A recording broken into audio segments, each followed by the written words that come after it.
And we now transition over to Chongqing, over to the Snake Pit, where we go into our second series of Rogue Warriors taking on Snake themselves. And of course, we will be running this in full, but before we skip past the glorious nature of last series, we're going to tell you that Imp was MVP in that last series. This is Clement Chu, by the way. I'm Jake Asterix, Panko.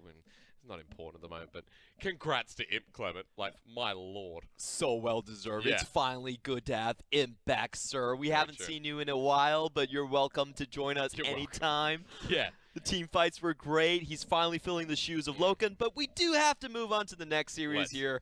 In the ban pick, Snake is going to go on to the blue side, and Syndra is the big pick that everyone is looking on. It's actually the only pick that Hua Tian has found a victory on, and Mala, it's currently his best champion. He has the most damage share on that. Good to see Snake actually pick that up and have an early game plan for their team to roll on. I know we're kind of sitting on the Syndra for the time being. I want to point out the bans that were just there. It was Jax Yasuo. I also saw that they banned away Zhao Yun's Kled, which is quite hilarious in some regard. But we're going to get straight into this one. Running it from full, it's Snake and Rogue Warriors over in Chongqing. Brand new series, brand new venue.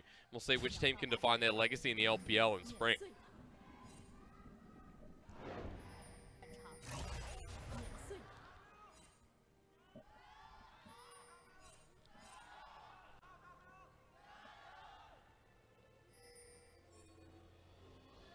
All right, Clement.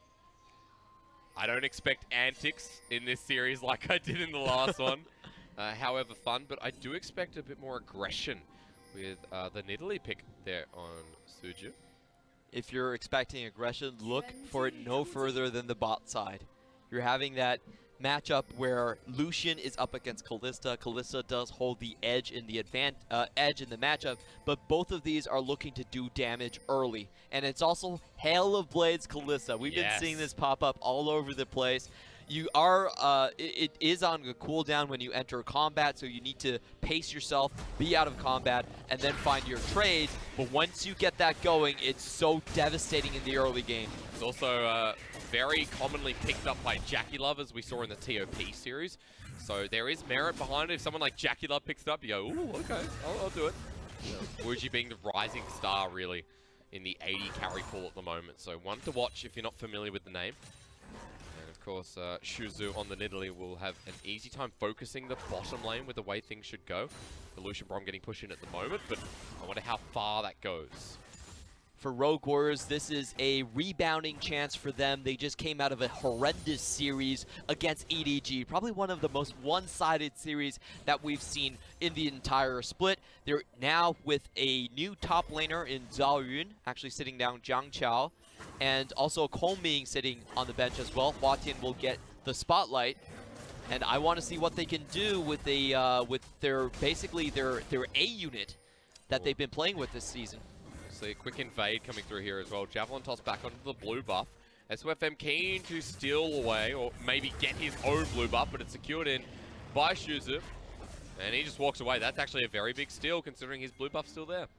Yeah, SOFM's still level 2, so he really shouldn't have the Infernal Chains to slow Shuzu down. Well, that's a flash there with Shield and Duran. They've got a spear into Ashura. The flash forward there from Wuji. Ignite not enough to tick away. Ashura will walk out, but he's going to have to base with no summoners. And that's the power of Hail of Blades. Kalista earlier on, it was very fortunate.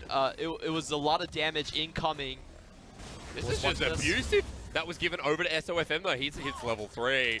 Shuzu! Shuzu! The flash over the wall from Flanders. Oh, howdly doodly. Howdly ho, neighborino. Goodbye. What's your name? Shuzu. That was first blood in a very interesting manner from Snake. Shuzu, the rookie. I just feel bad for this guy. He's not been having the greatest of luck. He has not. Going back-to-back against Clearlove and SOFM, he loses out on the Krugs and then gives up his life. Almost called him Todd. I apologize for the stutter there. It was less about me forgetting his name, but more getting into the character of a Simpsons neighbor. But it was, you know, very impactful. Seeing Flandre roam down no lane priority. That's Marla, who just takes a bit of a hit to the face. Does get scat of the week.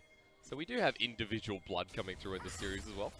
Yeah, this is not supposed to be a favorite matchup for Rise, but he's doing just fine. He is. SOFM. Here comes Daddy again.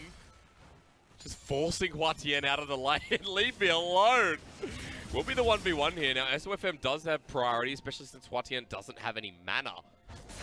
Forcing out. Bit of invade from both junglers. Watch that play again happening in the top side. Shuzu doesn't walk away with the steal. Gets hit by the Infernal Chains. And great follow-up from Flandre. Absolutely no hesitation. You could see SOFM was debating flashing over the wall, but Flandre was like, let's just do it.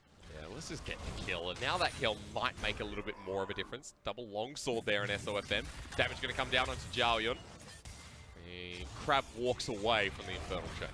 That was really coolly played by Zalru. Yeah. Holding on to all of his abilities. I was thinking for sure he would have to expend his flash in that one. Surprise as well, yeah. Coolness there. Only has the cull after going back, so there's definitely an opportunity to repeat gank. Actually opts in for the Ruby Crystal, which is very smart. Now Vision has been toggled off, now back on. Shuzu was towards those Krugs again. Annoying when an Italy has priority in the jungle, as you can see now from Rogue Warriors. Shuzu going on to something a bit different. Previously he was playing more of the Cinderhulk type of champions. Sejuani and Olaf, Gragas, those were his go-tos. But this time really turning a new leaf. He's trying to go for something that can invade and try to assert his control and dominance earlier on. Yeah. I really want to see if he can make that work with the crowd control that's provided in his mid and bot lane. And even though he's invading, getting some of this pressure down, he needs to react to this top side because SOFM has free entry again. Spear down, Infernal Chain. Mistimed maybe from SOFM. He had entrance into the top lane to repeat gank, but not willing to take the risk on level 6 Urgot. That's a little too dangerous for him. Zalrun is running with the Unsealed Spellbook, and we can see him switching to Ignite, just preparing for that potential kill. And you really don't want to challenge that if you're only a level 4 Aatrox. That's right. When you know that Shuzu is in the top lane. Level 6 is not really worth much. Oh, Asira, that hurts. Out of it, imperfect imbalance across many different lanes here for both Rogue Warriors and Snake. Bottom lane pushing in is the Kalista Galio that seemed very oppressive to a Lucian Grom, which I never thought I'd say that. And in the mid lane, the Rise is getting the push into Marla, who's taken phase rush. That's part of the reason why this matchup is a little bit more volatile than it should be. Typically we do see the Aftershock just with the extra resistances, but great move incoming from Huatien. But well read from Snake's bottom lane. Doesn't mean they won't get the gold from the turret plating though. Huatien walks by, literally did nothing, and just gets 53 gold. Hey, he added pressure. All right. Yeah, he helped with the production of goods. Okay. Deserves that. You know? Call you out on that. But the bot lane is going terribly for Snake right now. Yeah. And this is something I don't think they personally expected. When you pick a Lucian up first, it's pretty much the #1 priority pick in 9.3 and across 9.2 as well. But recently with Hail Ablaze on Kalista, we've really seen the matchup change quite substantially. The Kalista's even winning out in short trades and in long trades at both the times at the same time. It's very good when you think about it. Marla doesn't even need to dodge from that spear. Shuzu hits a javelin toss wide. Marla getting forced out of lane once again with the help of jungler. Now that is a little bit more something. Rogue Warriors able to get the push in again, move towards this top side where SOFM is hovering around now level 6. Just don't think SOFM has been getting a lot of things done in the top side. He's been there 3 times already. Only 1 gank there with Zalrun. Yep. Curious to see the level 6 Aatrox come into effect though. So although he hasn't been active, Clement, which is definitely fair to say, now that he's level 6, there's the opportunity to make some of these dives happen. You have a Syndra, you have a Scion. Both of them have either the range or the Scion could just face front the tank in Jiaoyun. Possibilities now for SOFM. Big moment for Rogue Warriors. Already hitting level 6 spike before Snake's bot lane. Shuzu's here to capitalize on it. It's like going from a Metallica concert to something along the lines of Enya. You know, you're listening to Orinoco Flow and you're like, how do we get here? How do we get here? Rogue Warriors, I like this capitalization, and they're going for something much less risky. Tons of power in that bot lane at this point. Just working off that level 6 spike. Mountain Dragon next, the spears are in. This should be pretty easily secured, even though SOFM's coming to the bottom lane. He won't be there in time, nor would it be that easy. Ren does a lot less damage onto neutral monsters now. So it'll be secured with the Mountain Drake. And although it is a very different game from our last series, which is kind of going with that one, it is still very calm and controlled from Rogue Warriors, considering that SOFM did pick up First Blood. Lane advantages where maybe they shouldn't exist. Starting to make Rogue Warriors a bit more defined in this first game. Rogue Warriors did have their defining moment, I would say, in their series against Suning earlier on. Our first pentakill grabbed by Zhang Wuji. This is the roster that they did do it with. Hua Tian and Zhang Wuji both having great games. Ooh, that's a flash out of respect from Zhao Yun. Flandre just runs into him head first. I like the bluff from Flandre, actually. Yeah. You don't know where my jungler is. SOFM was actually towards the top side. They'll now know he's near the Raptor pit. Perfectly lands spear from Shuzu. And SOFM will clear that out now. Continues challenging level 7 versus level 7. But the bigger difference is that Shuzu should not be here. Infernal Chains will land, but not continue through. He is in kill range for the Syndra. So does have to back out immediately. I think this is going to be Snake's go-ahead to really start on that Herald. We see SOFM doing it already. If SOFM doesn't push this advantage more, he's losing a lot more of his jungle camps. The lanes are not really working in his favor. We get to a mid-game where, if it's even, Snake are like, oh man, we need this Aatrox. We need a 2-item Aatrox in the jungle right now. And Aatrox still holding on to that 100%. That's the big thing from the meta right now. Oh, Clement, I forgot. What? Riven now lost a game. Oh. Oh, no. Jinu, what did you do? I jinxed it. Man, totally forgot. That's a shame. We just didn't want to look at it. Renekton picked up another win. That's all I care about anymore. We're celebrating Imp, but someone wins, someone loses. That's right. This game, I'll be celebrating a Kalista by the looks of it. Wuji, if you haven't tuned into the LPL before, it's the first time you're seeing Zhang Wuji. He's a very individually classed AD carry, to put it lightly. Very mechanically skilled, looks like a bit of a prodigy. Kind of like when we first saw maybe iBoy. Is that a fair comparison, Clement? You go with something like that? Oh, come on, mate. I think their play is a little bit different. Okay. Uji for me is a... But in terms of like, okay, this guy could be something. Yeah. Okay. In terms of good, potential, no problem right there. Yeah. He definitely has one of the highest ceilings we've seen for AD carries just incoming. If you wanted me to just give you a name and say, okay, who's the next AD carry monster after Jackie Love, it would 100% be Uji. Okay. But the way he plays is slightly different, where you did see iBoy, he was thrown into system where it was more about the early game. iBoy, listen and do it. Exactly, that's what Mako used to tell him. They see Shuzu now. Yep, he's coming to the bottom lane, lands, Javelin toss into Maestro. That's enough to force them out. There's a Rift Herald on the top side of the map with an ult as well. They've just found themselves a bait in Zhao Yun. They're going to get the kill as well. Who does it go to? Aatrox, slam, dunk from SOFM. Second kill, and they're going to get the first turret, but it's a race. They should win this race. There's still 2 turret platings in the bot side. That's very true. Rift Herald will help out. Good gold there for Snake. They break it open. It will be responded with. Rogue Warriors getting a turret of their own. But if Snake don't give away any of these kills, it feels pretty good right now for Snake. Snake definitely, they actually weren't zoned out of the CS by much. It was a 20 CS lead in favor of Uji to begin this. And talking about Uji, just circling back again, Uji is much more of a hyper carry. You do see him as more like an SMLZ, where he's super dominant in the team fight scenarios, rather than later on. Going back to Flandre, that was a disdain that went off, but was not enough range to take Zarun out of the situation. Very well executed play, or rather dive, from Snake in the end. Kalua trying to come up to even the score onto Marla, who has been going pretty well in this laning phase, but you have to say that about Hua Tian. 2 rookie mid laners who have been relatively quiet. I'm not sure what you'd say about Marla. I'd say good things about Hua Tian in this game 1. He's playing a counter matchup very, very well. I really like his footwork so far. He's been getting the face rush off just in time to dodge out on a lot of scatter the weaks, and that's allowing him to trade back. Yeah. And also his map movement is quite impressive. Usually you don't really see the Rise being able to control the lane. He does get better with time and can become this split pusher, but it's quite rare to see the Rise just simply leave lane and pressure other parts of the map so early on. You'd be able to do that with the bottom lane as it currently is, wide open and broken to look for a pick. Rogue Warriors might be able to do that around the Dragon that's just sitting there waiting. And a 1k gold discrepancy. There's one item on Wuji. See what happens. Good stun landing onto Hwati, and he has to burn the flash. And Snake push the mid laner back.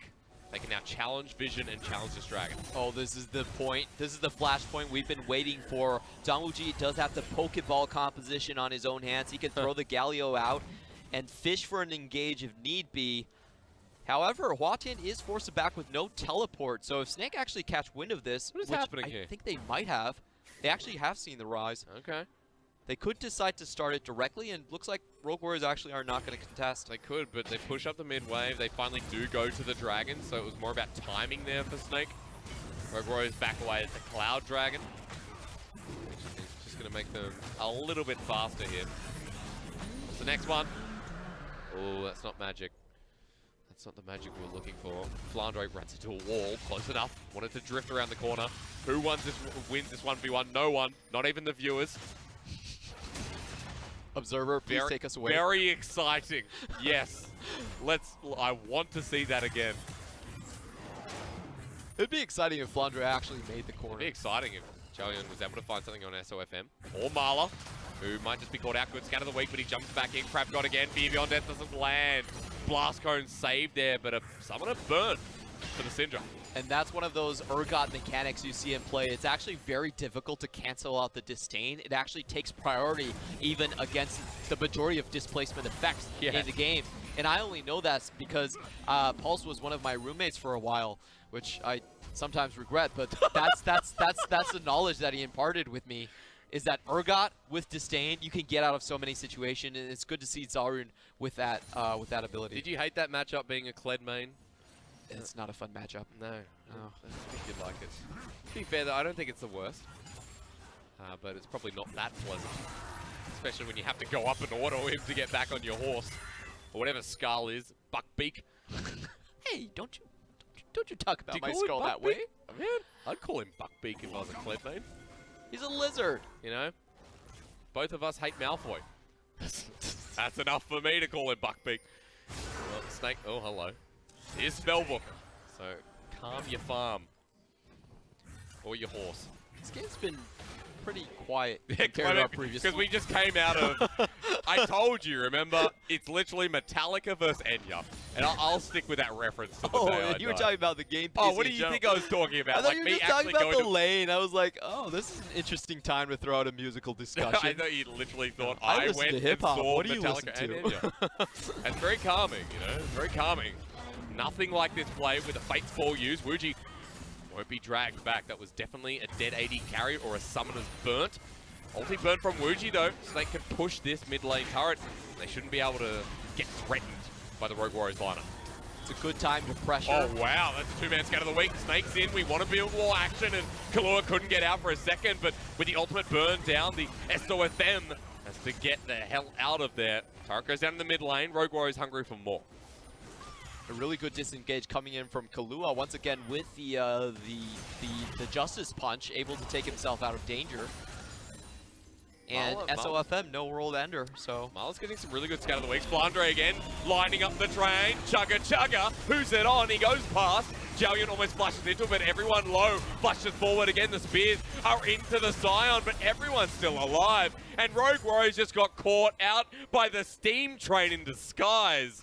Flandre puts the pressure on and the wheels too.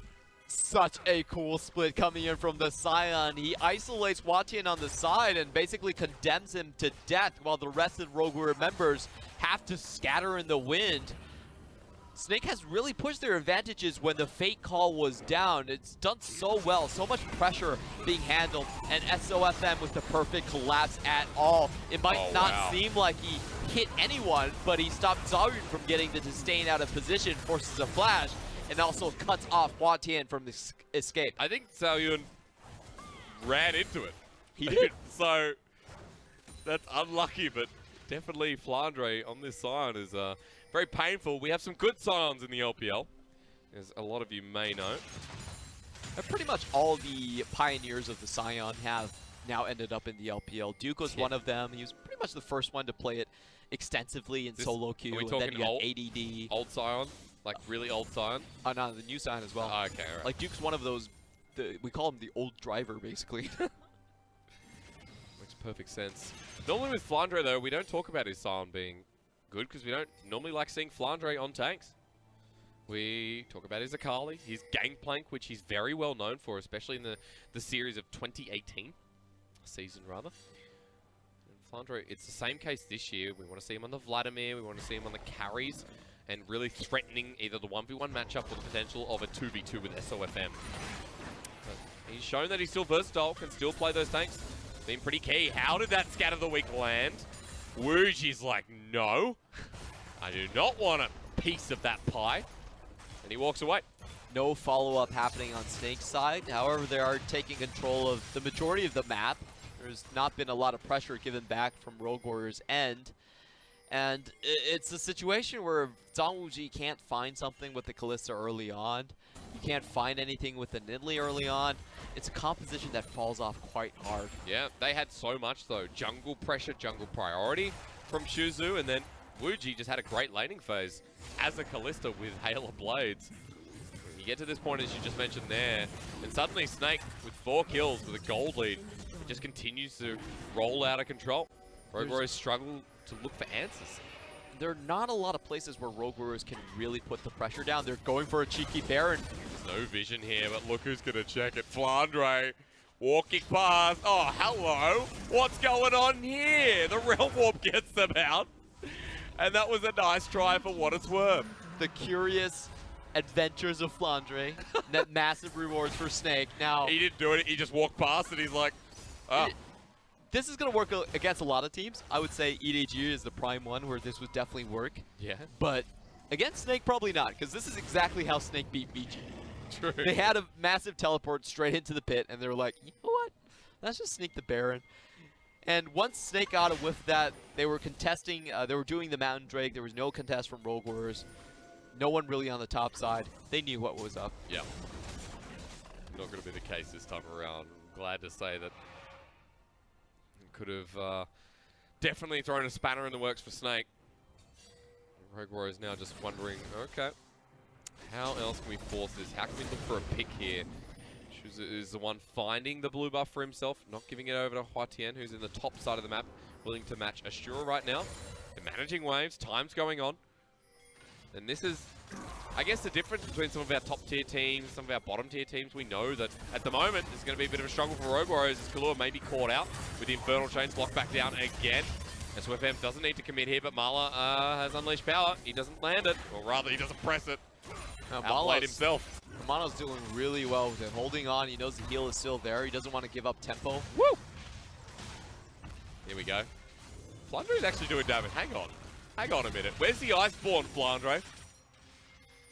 Be a very different story. He's going to ult into Jiaoyun. He gets the damage off, but not the CC. This is still going on.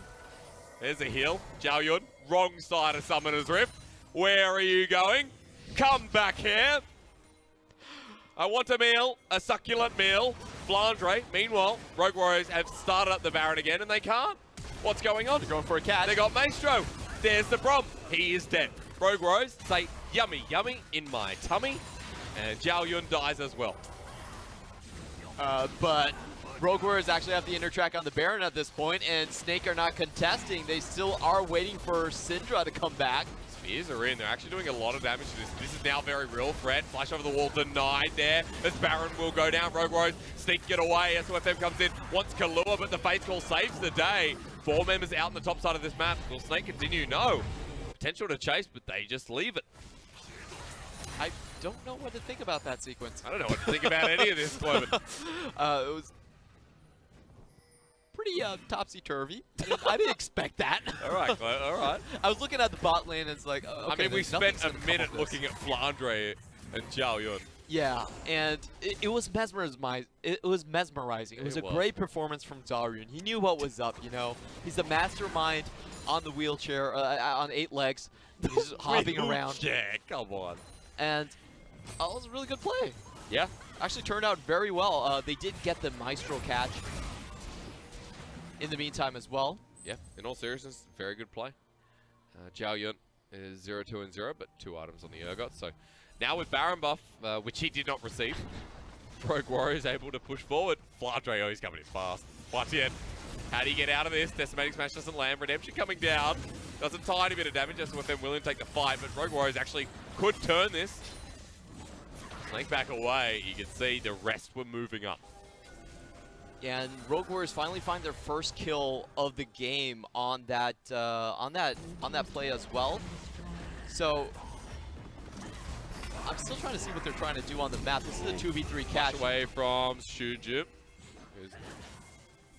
Looking to re-engage again. Shuju's still on the back end there. Kahlua has to just punch away. Hero's entrance, does he get out? Yes. Very intuitive. I'm not sure what's happening with these fights, but SOFM does. Wants to re-engage onto Kahlua. The Javelin toss again, doing no damage. With Cullen coming through, he escapes just in time. Nobody dies. Okay, what happens next?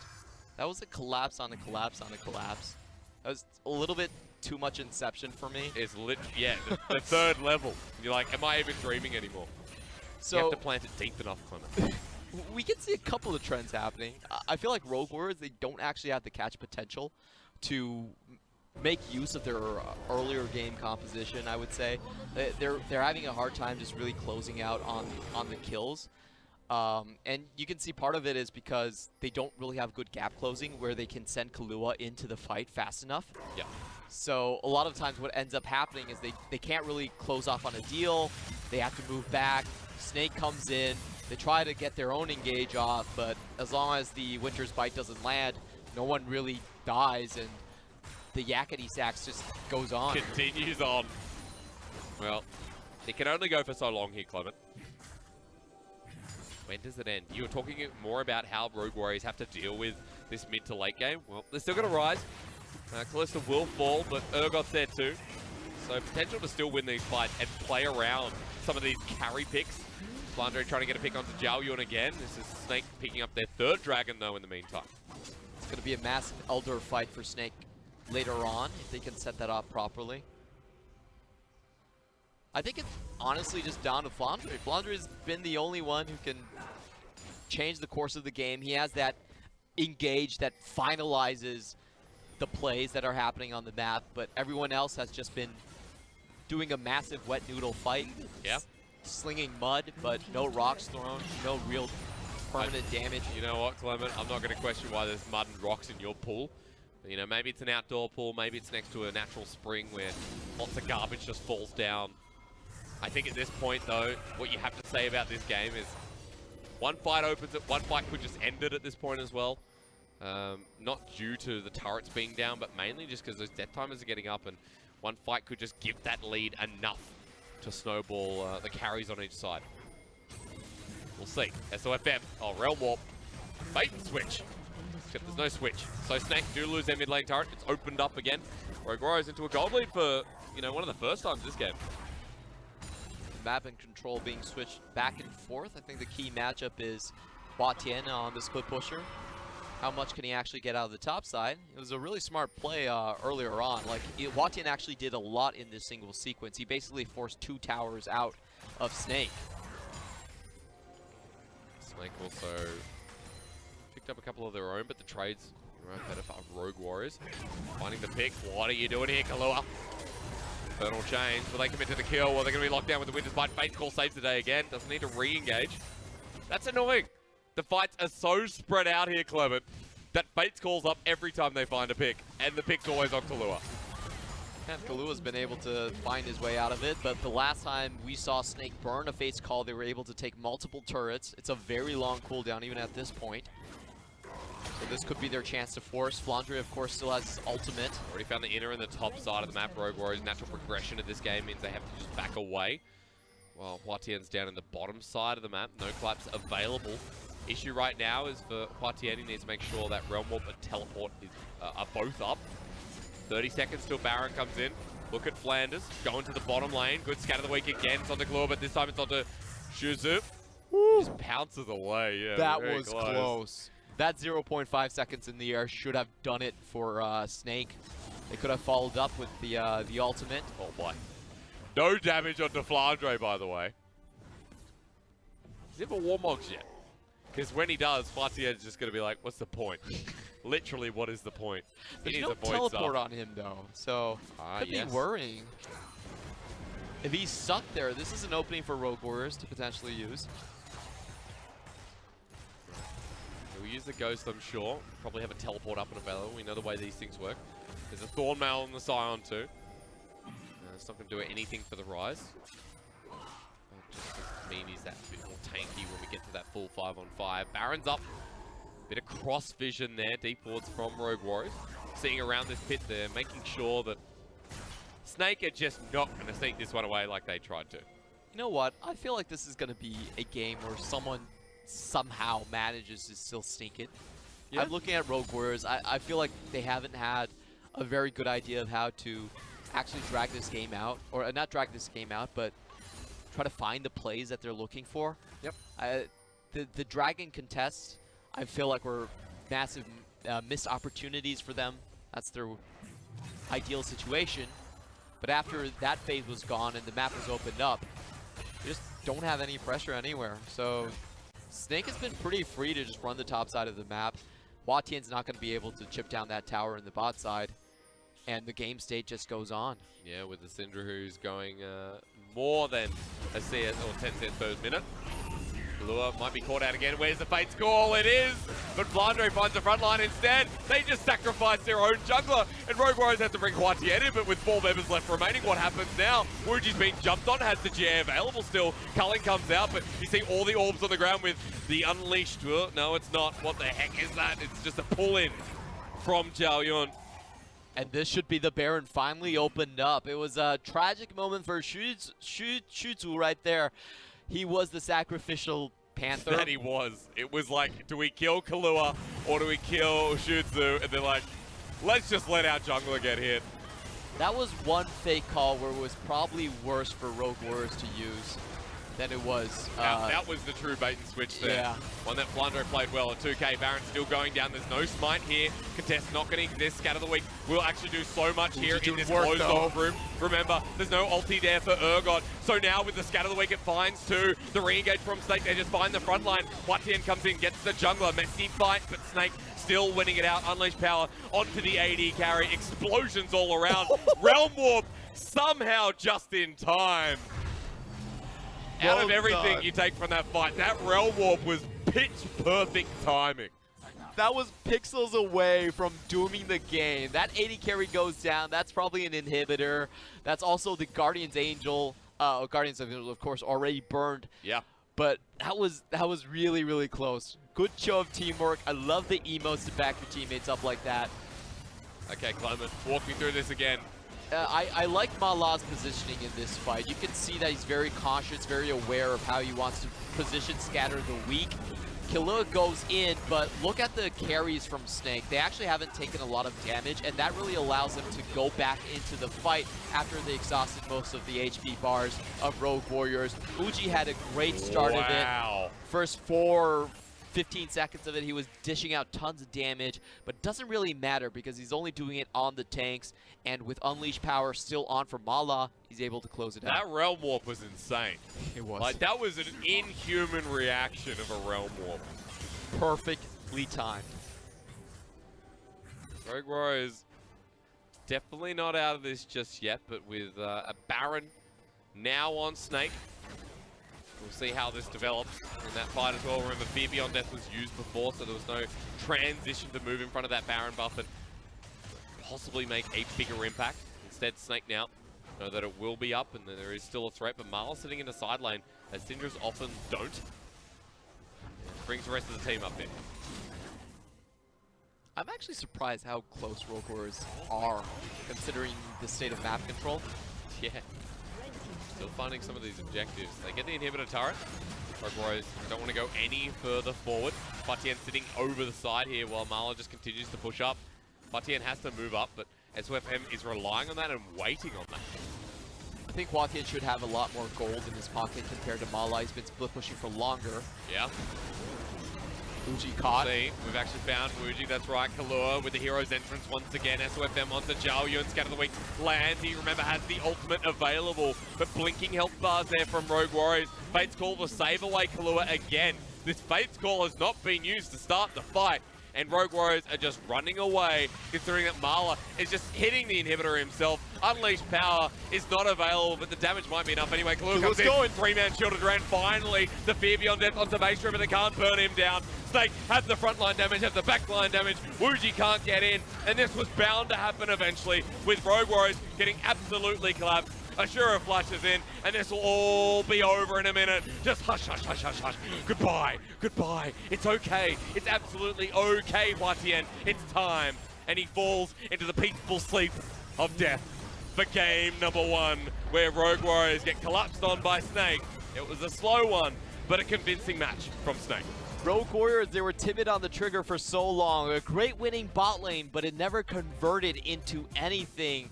And they fall into this slow cadence of death like you were talking about. Snake just run the clock out and finally get the picks they were looking for. They had the strong engage from Flandre, especially prevalent in the last team fight where you saw Kalua go in, but Flandre just uses ult, runs into the entire backline, cuts the damage off, and lights out for Rogue Flandre Warriors. did more damage than SOFM. Take Sion. Alrighty. Well, Marla did have a good game though. It was consistent. It was to the point we were talking about. And on the Syndra, between these two, it's definitely a priority pick. Not that Huatien didn't have a good Rise game as well. Yeah, Rogue Warriors, they had winning points on the map, but it seemed like through most of the mid game, they didn't actually have the engage potential or not the pieces ready to start the fights. So Snake was okay with dragging it on longer. They had the better engages overall. They had the better front-to-back team fight with Flandre. And once those engages found their targets, it was just over. SOFM got a kill early, got a second kill as well to follow that up, and it was just like, all right, Snake, let's go pedal to the metal. And they're like, no, it's okay. We're fine. We'll get this to 30, 40 minutes. We'll get there. Flandre was unkillable. SOFM did a lot of damage. And it was just a clean way to finish. But that was game 1. Of course, we are going to be moving on to game 2. So we're going to have a little short break here, just a little one. Then we'll be right back for game 2 between Snake and see if they can win in their home arena. Big question.